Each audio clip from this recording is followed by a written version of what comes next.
Alright everybody, welcome back on into an 8 versus 8 Beyond All Reason. This time we're on Supreme Isthmus. Let's take a look at the teams we got here.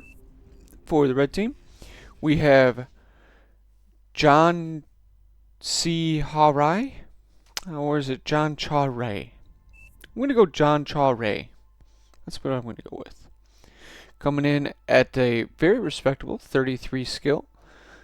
On the blue side, we have Agonist coming in at 34 skill, and he's playing in the C position. The red player is playing on the delayed C position, the C lane where you have more mexes but takes longer to get to the water itself. For the red team, for the tech position, we have Gurgs the Great, and for air, Superlux. The C position, Alpha Lucia. Geo is Aphis Destroyer. Pond is Shinobi. And the two frontliners are myself and Jedi Vash. Myself, I'm going Armada Vehicles, and Jedi Vash is going Armada Bot Lab. On the opposite side, the position players, we have Darkstar 1 in the tech position. Watch and Learn playing Air. Sunfire playing Geo. Sharp Dressed Robot playing Pond. I know I've played with him before. Edgar RR playing the delayed C position. And the frontliners are Robot Sunglasses, who I've also played with, and Louis Blue. So let's see how this goes. Looks like right off the bat, the blue team is definitely getting the metal advantage in the center, getting up all of the debris that's in there, which is like 1.25k. They've got resbots with grunt cover already, whereas myself, I went vehicles, so don't have resbots, and I was not as quick at getting out there. And my teammate Jedi Vash went for all three mexes and some energy before he started pumping out units.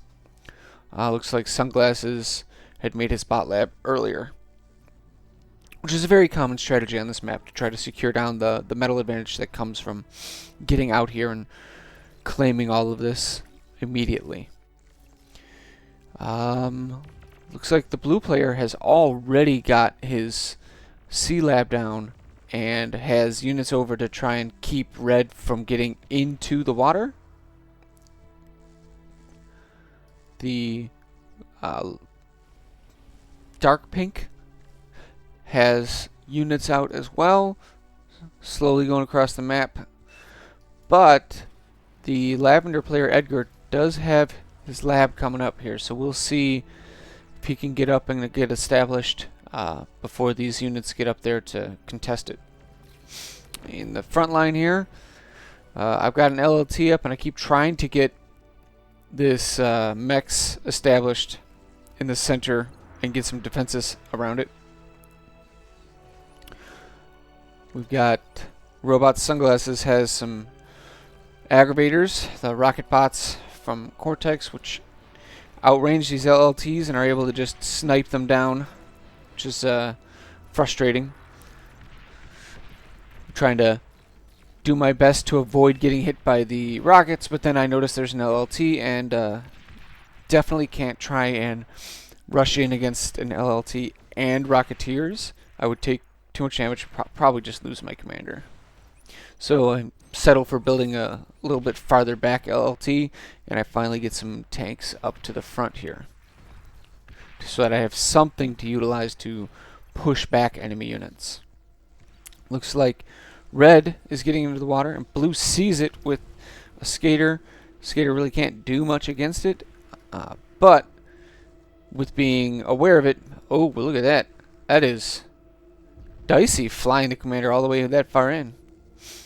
Agonist gets down here with his commander. I don't know if he's going to go straight for the lab, or looks like it. That is frustrating for the red commander. What is he going for? Submarine to try and push him back? Or he's just, oh, he's going to self-deed? D-guns it himself? Huh. Alright. Well, that's less than ideal for the red team. On the opposing sea lane, there is a submarine here slowly working on this sea lab. There's one construction bot, and it looks like Edgar's trying to run over with his commander to keep this sea lab from going down. Yeah, with the commander there, there's no way that one submarine is going to be able to deal enough damage to take it down. Everybody pinging about this commander here. He's putting up a spy cam, give vision.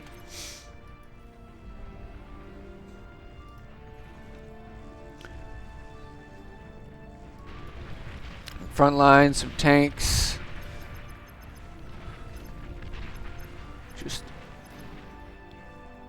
I'm still not established up here at all.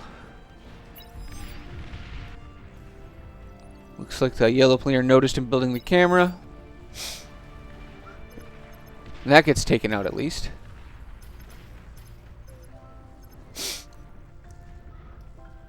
Red player got his lab back up with some build power this time and a coastal torpedo launcher to sort of provide cover fire. Oi, the pings. My gosh.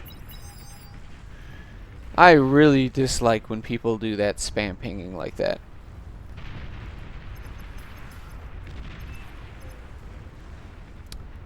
Agnes decided he wanted to try and take that mech and then decided, nah, maybe not.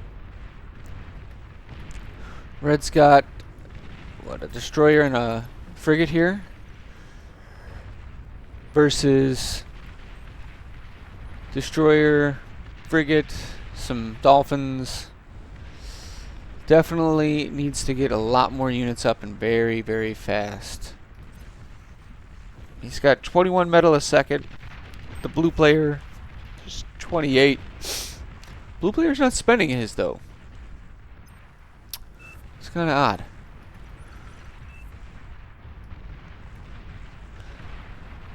Back on the front line. A lot of trading back and forth. There's already T2 out for the blue team here. We got some Quakers.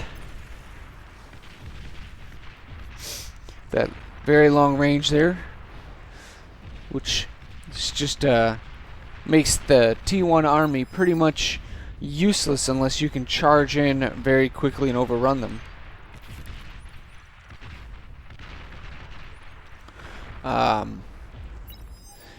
Let's see. Hopefully we get some T2 coming up from our side of the map. Yes, we do. We got some right here. Red is bringing some up.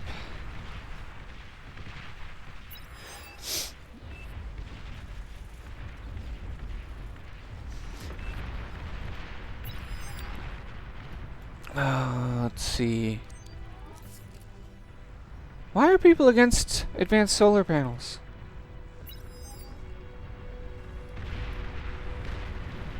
They're trying to come around the side here with some medium tanks. Looked like they were trying to do a drive-by, but then they just stopped for some reason. Feel like if they would have kept pushing, they would have made it through.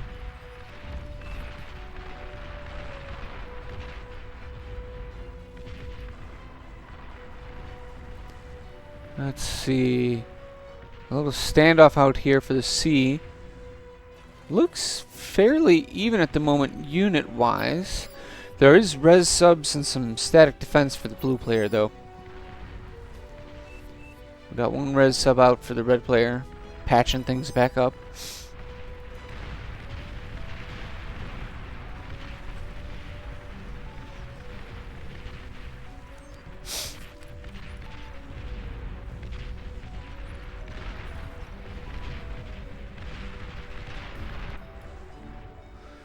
Submarine gonna catch a dolphin in a sonar boat. None of these have a way to deal with it, so if they're not controlled, he's just gonna take a lot of free damage. Lots of it. They're gonna go right over the submarine. Not the best choice, I don't think. Unless he just did like a control everything hotkey. I don't know why he would do that. Ended up losing about 2 more ships worth of units for no reason there. And now that his part of his army is out of the area, Red jumps on these forces and looks like he's going to clean up what was here. Gets the constructor there. Now there's 2 frigates and a dolphin left. Okay, well, we got a destroyer coming down. It's very disjointed from the blue player. Not having his forces together really causing a big headache when dealing with Red's forces, which were about similar in size, but he had his together.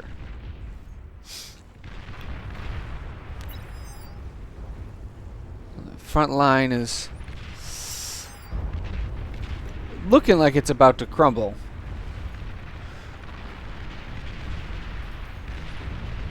Well, the blue player just lost most of his sea power. He's got more coming down from the north, trickling in.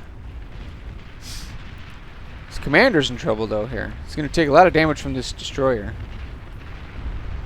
Now there's another destroyer. Oh, he cloaks. It's a good idea. Does he have enough? No, he doesn't have enough energy to move around while cloaked, though, unfortunately.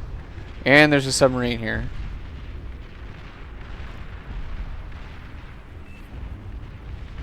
I think the red player is trying to be careful not to lose all of his forces to the explosion. And there it is. Blue commander goes down. My commander goes down right here to the onslaught from Robot Sunglasses and his mass T1 bots. Backed up by Quakers from the pond player. It's not looking good for us in the front lines.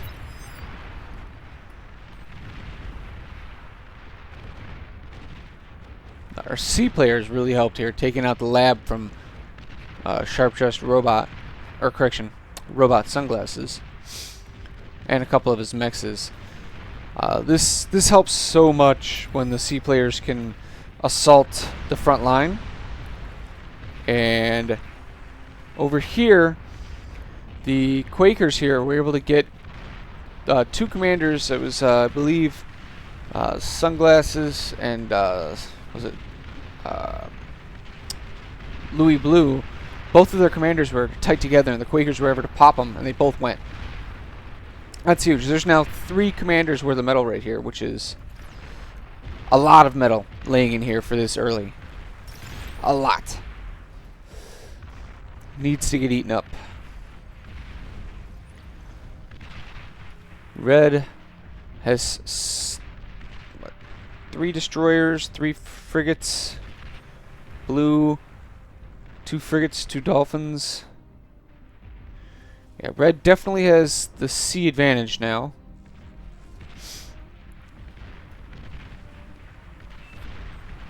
And on this side, the dark pink Alpha Lucia has completely removed Edgar from the sea. Looks like Edgar's trying to put up a pulsar to try and have a area to get back into the water.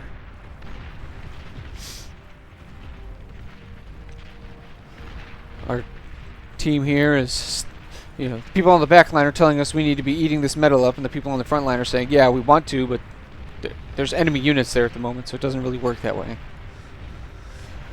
The good idea fairies from both sides always clashing.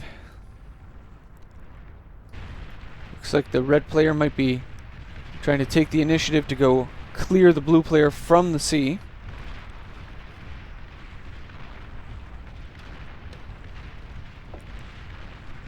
It's always difficult to judge if you have the units to go and actually clear. I know I've made the mistake before where I have cleared their production, but they had units out in the map and were able to go clear mine.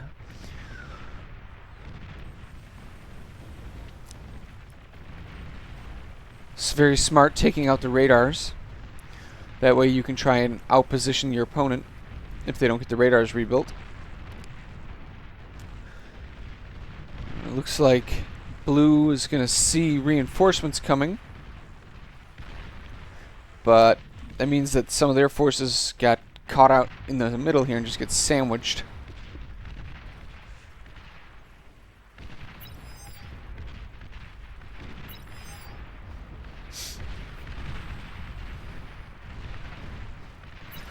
I do have a constructor out here eating the middle.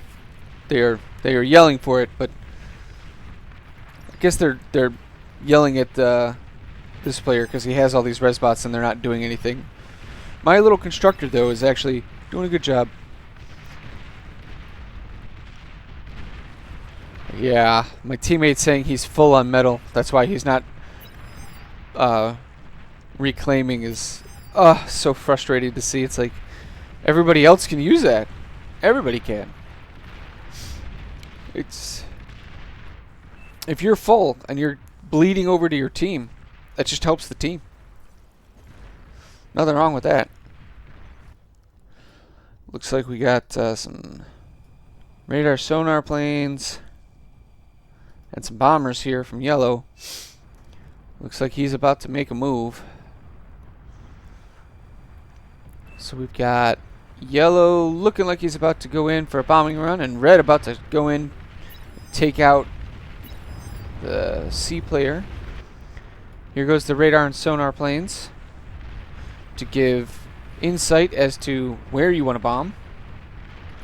Which, let's see how fast of a pull. It was a pretty quick pull with the fighter wall. The bombers are already here. Looks like they're going straight for the tech player.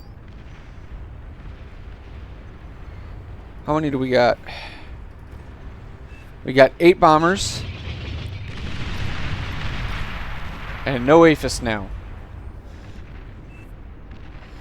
So, yeah. The blue team just lost their tech position. Now, the APHIS is still here, so it can be rezzed. But, that's huge. That is huge.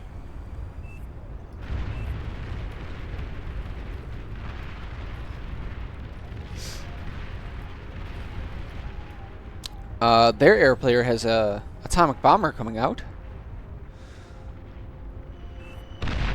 Goes and takes out the Geo for our red player.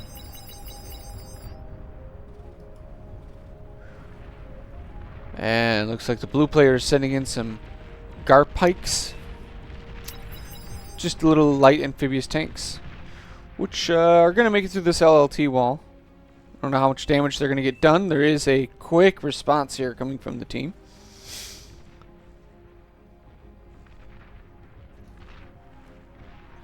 And red was able to come in and pop the Geo here, which took out the Sunfire's economy. And at the same point, I was able to make a T2 transition from eating up these corpses here in the middle and start getting some Mausers out to shore up the front line. So just like that, in 3-4 minutes time, it looked like our front line was going to crumble and we were going to be decimated. And we got everything shored up on the front line. We've got Sheldons and Mausers and Quakers up here and some Tigers. And the enemy eco got sent way back. Now Darkstar is doing the most efficient thing here and just resurrecting this APHIS. He may have wanted to build some... Well, I suppose he has 29k in the bank, but he has no energy income, and he uses energy to resurrect, but he had a lot of energy stored up with this hardened energy storage. So that works out for him. Looks like blue's got a little scout over here. Yellow coming through. Coming on the left side this time. Looks like the fighters pulled a little bit quicker this time. Bombers are running for their lives. One bomber goes down.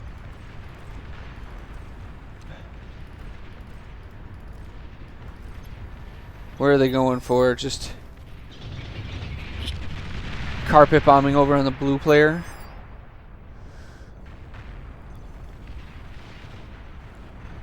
Don't know.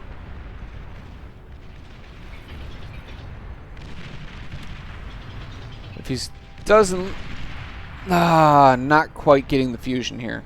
Took out a lot of wind power, but didn't get the fusion. But red might be able to get in close enough to at least take out the turret and some of this other stuff. It looks like the teal player is going for atomic bombers as a response. He's got a few of them here.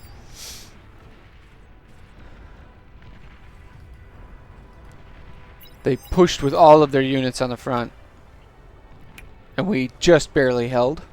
And here comes some atomic bombers. There's not any AA, and there's really no fighters either.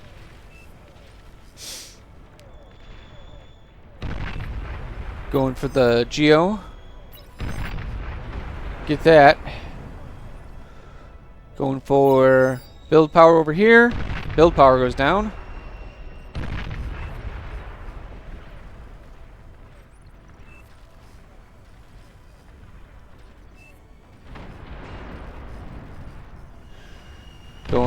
Taking out my wind turbines and my T2 lab. That actually hurt. Taking out the T2 lab.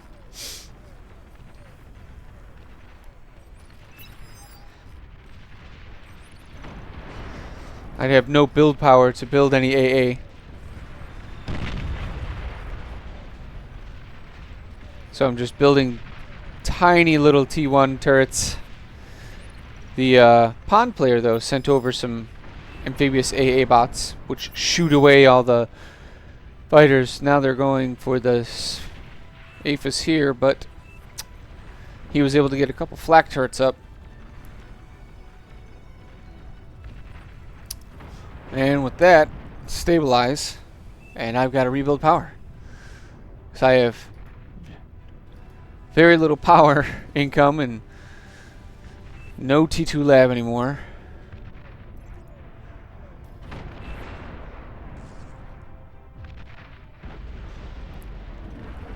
Looks like purple has finally gotten his APHIS back up.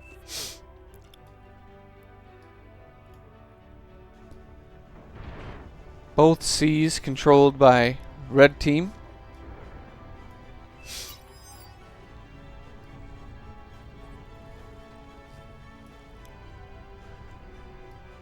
All right.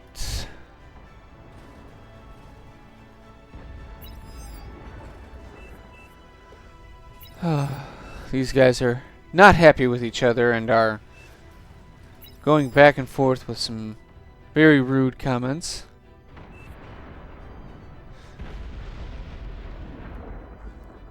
At the end of the day, the blue team's economy is a couple hundred metal per second under the red team's. That's not where you want to be, ever.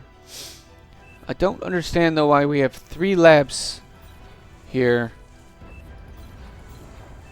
We have 2 T1 labs producing T1 fighters and a T2 lab producing nuclear bombers.